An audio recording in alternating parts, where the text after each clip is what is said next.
Pessoal, agora o comentário das questões de analista judiciário, área judiciária de direito administrativo do concurso do TRF da Terceira Região. Meu nome é Herbert Almeida, agora nós vamos para a nossa correção. Só tem um detalhe, eu vou colocar no quadro e nós vamos ficar no quadro até o final de toda a correção, porque não tem como eu ficar fazendo a transição hoje, tá ok? Então vamos lá, vamos para a correção, partindo para a nossa tela. TRF, analista judiciário, área judiciária. Primeira questão, a questão 21, no tocante à delegação e à avocação de competências administrativas, segundo a Lei 9784, quanto ao uso de tais mecanismos, a modalidade vertical, observando a linha hierárquica, ou na modalidade horizontal, sem observar a linha hierárquica. É interessante que a própria questão trouxe o conceito de delegação vertical e também de delegação horizontal, né? Então, a própria questão já nos ajudava a responder. A gente tinha que lembrar que é o seguinte, quando a gente fala de delegação, a delegação, segundo a própria Lei 9784, ela pode ocorrer para uma pessoa que não seja subordinada, ou seja, que não esteja dentro de uma relação de hierarquia, e pode ocorrer também para uma pessoa que esteja em relação de hierarquia.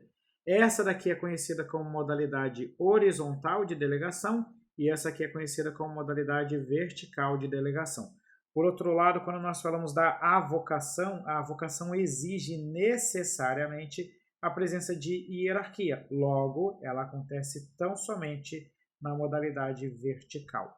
Com isso, a gente já pode identificar, né, que a delegação ela admite ambas as modalidades, mas a avocação apenas a modalidade vertical. Por isso que o gabarito é a alternativa C. A letra A diz que são ambas as modalidades na avocação, a letra B também diz que tem avocação nas duas modalidades, a letra D fala que a delegação é apenas na vertical, que a gente sabe que está errado, e a letra E fala que a delegação nas duas, mas a avocação apenas na horizontal, na verdade é apenas na vertical.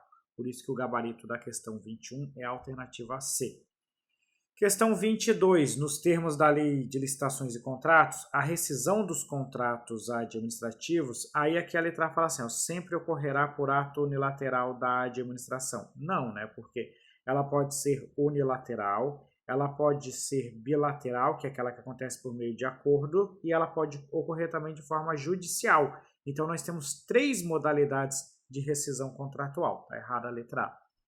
Letra B. Pode decorrer de alteração societária do contratado que prejudique a execução do contrato. Pessoal, isso aqui está lá no artigo 78, no inciso 11.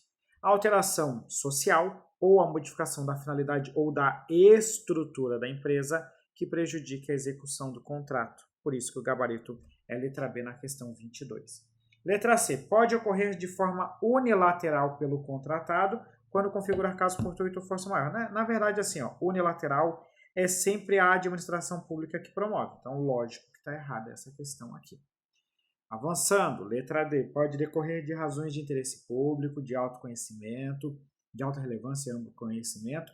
Aí ela vai indo tudo correto, só que lá no final ela fala assim, ó, necessariamente mediante processo judicial. E essa é uma forma de rescisão que pode ocorrer de forma unilateral. Então, está errada a letra D. E a letra E implica a imediata devolução da garantia, seja qual for a forma de rescisão. Está errada, porque se for uma rescisão decorrente de culpa do contratado, nós não vamos realizar a devolução da garantia, porque nós teremos que executar essa garantia para realizar os descontos das penalidades e também dos prejuízos.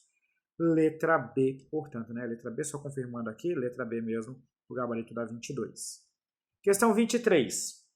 Nos termos da Constituição e da legislação aplicável, o regime jurídico das sociedades de economia mista confere a essas entidades. Aí aqui nós vamos analisar agora qual que é o gabarito. A dispensa de realizar licitações quando se tratar de comercialização ou prestação ou execução de forma direta de produtos, serviços ou obras especificamente relacionados nos respectivos objetos sociais. Pessoal, a regra é que a empresa pública e a sociedade de economia mista não realizem, ou melhor dizendo, realizem licitação pública.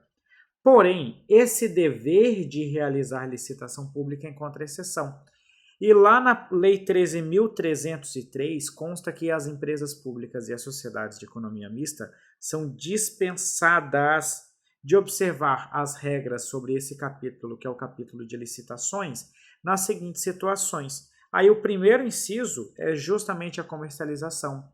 a prestação, a execução de forma direta pelas empresas públicas e sociedades de economia mista de produtos, serviços ou obras que estejam relacionados nos respectivos objetos sociais.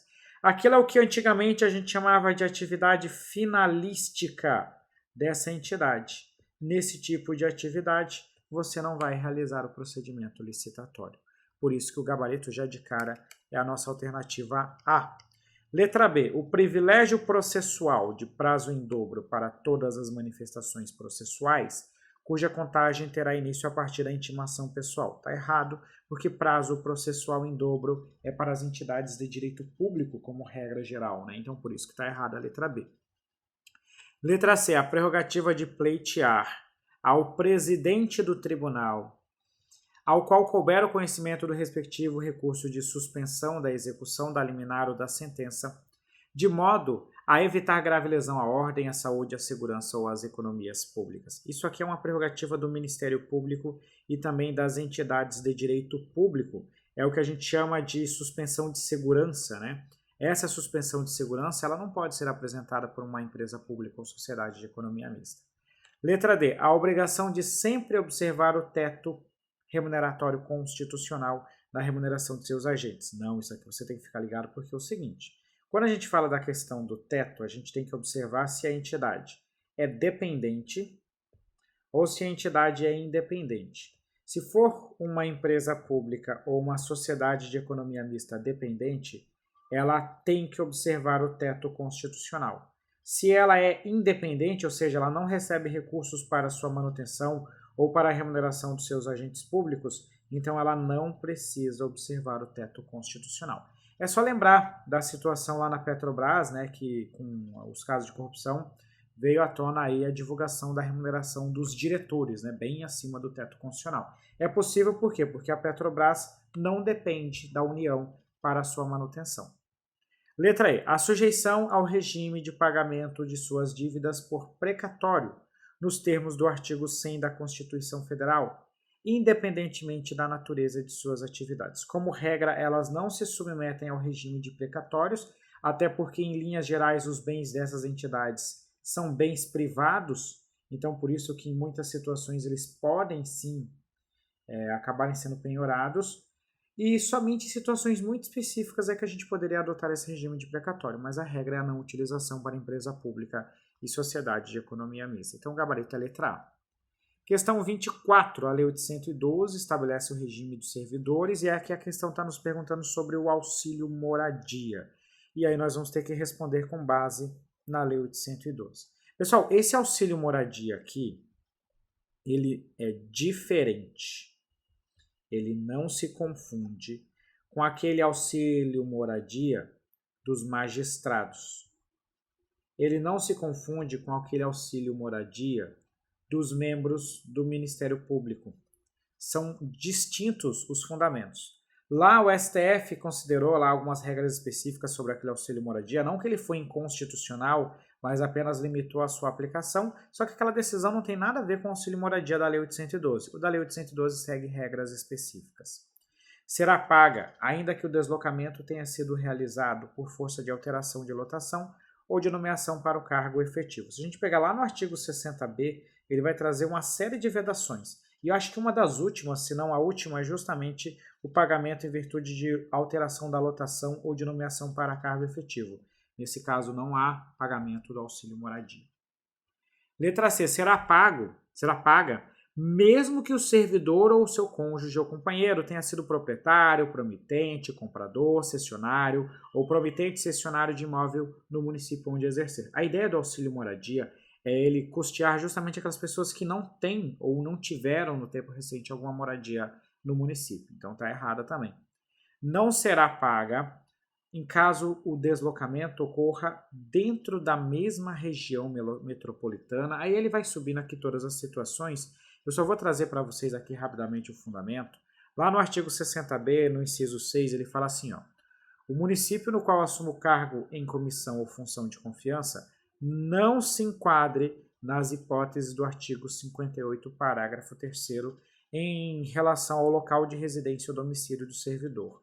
Aí o artigo 58, parágrafo 3º, que está tratando lá das diárias mas aqui é uma regra que, além de se aplicar às diárias, acabará se aplicando também ao auxílio moradia, diz que também não fará jus às diárias o servidor que se deslocar dentro da mesma região metropolitana. E aí ele continua aquelas outras situações. Ou seja, nesses casos aqui também não tem pagamento do auxílio moradia. Então, justamente por isso, o gabarito é a alternativa D.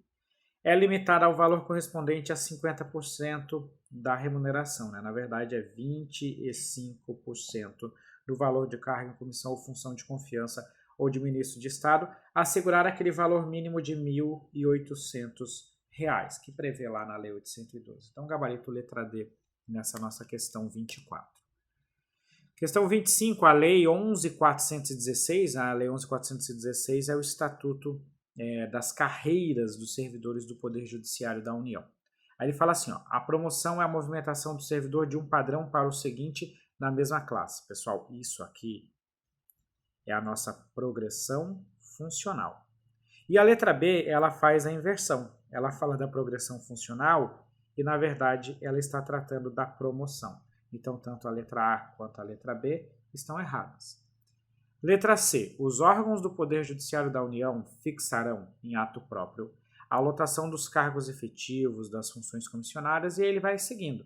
O único problema é o final aqui, ó, que ele fala assim, ó, admitida a transformação sem aumento de despesa de função comissionada em cargo em comissão ou vice-versa. O Estatuto veda esse tipo de transformação. Você não pode transformar um no outro e vice-versa. Aqui ele fala de 70% de mínimo e, na verdade, é 80%. Pelo menos 80% dos cargos em comissão, eles devem ser ocupados pelos servidores efetivos. E a letra E fala assim, ó, é vedada a percepção da gratificação de atividade externa pelo servidor designado para o exercício de função comissionada ou nomeada para cargo em comissão. Se eu não me engano, isso aqui está lá no artigo 16. Eu posso estar errando o número aqui, mas é só você procurar pela gratificação de atividade externa, e essa aqui é justamente uma vedação. Se você está desempenhando uma função comissionada ou um cargo em comissão, você não faz jus à gratificação por atividade externa. Então, gabarito alternativa E na questão 25. E a 26 fala do Abílio Silva, diz que ele foi empossado em cargo público e depois vai contar que o concurso público dele foi anulado sem que ele tenha contribuído para essa anulidade. E nessa situação, os atos praticados por ele são válidos. Por quê? Porque ele é um funcionário de fato. Aqui nós vamos aplicar o princípio da impessoalidade, porque o ato do Abílio deve ser imputado ao Estado. E nós também vamos aplicar aqui o princípio da segurança jurídica, porque os terceiros de boa-fé não podem ser prejudicados por uma situação que não deram causa. E também aquela questão da chamada teoria da aparência, é uma situação que tem aparência de legalidade. Tudo isso aqui fundamenta a validade dos atos praticados pelo Abílio. Então, apesar do desfazimento do provimento e da nulidade do concurso público, o provimento é considerado, os atos praticados são considerados válidos. Aí não são nulos, né? Nulo é quando é uma nulidade, um vício insanável. Anulável seria quando o vício fosse sanável. Irregularidade é uma situação, vou dar um exemplo para vocês. Irregularidade é algo que está errado, que ofende a lei, mas não chega a gerar uma consequência. É igual, por exemplo, você dirigir o seu veículo com o documento vencido. Se ninguém te parar e daqui a 3 meses você renovar o documento, não haverá qualquer consequência. Veja só, você fez a renovação depois do prazo, mas durante o período em que o documento estava vencido, você não foi parado por uma fiscalização. Isso é apenas uma irregularidade, porque não gera uma consequência jurídica. Então, por isso que está errado a letra D. E a letra E fala que são inexistentes. Inexistente seria se ele fosse um usurpador de função. Usurpador de função é aquele que não tem qualquer vínculo com o Estado e se faz passar por agente público, né? Aí sim seria um objeto juridicamente impossível, aí sim a gente poderia marcar isso, mas não é o caso dessa questão. Gabarito, então, alternativa A. Dessa forma, nós concluímos aqui a correção das nossas questões do TRF da terceira região. Desculpa por a gente não conseguir fazer a transição aqui, mas eu acho que ficou legal da mesma forma. Não vislumbro possibilidade de recursos, mas espero que você tenha saído muito bem nessa prova. Um grande abraço.